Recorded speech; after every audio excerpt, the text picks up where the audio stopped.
Hi, Andy Biggs here from Arizona's 5th Congressional District. I'm in Washington, D.C. this week.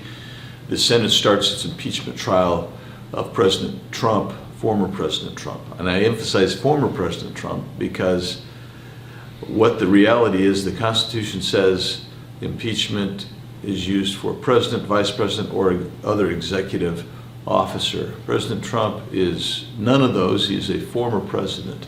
And yet here we are. The Democrats want to impeach him for the second time. We already impeached him. They want to convict him this time. They didn't last time. They're not going to convict him this time. This is just a show trial. It's meant to intimidate anybody who still supports President Trump. I think it's a horrible idea. It's an embarrassing idea. And it's an embarrassing abuse of process and procedure and power. Think about this.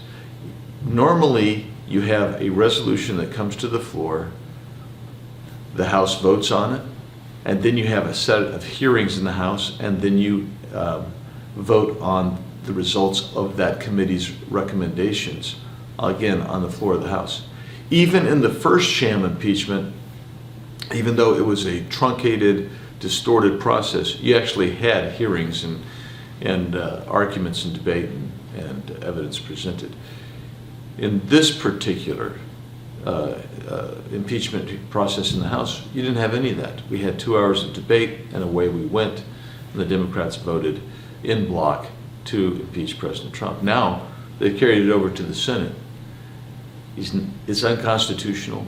He should win on process, he should win on the constitutionality, and he's also going to win on the facts. The facts are going to be pretty clear. That he did not incite a riot, as they're claiming.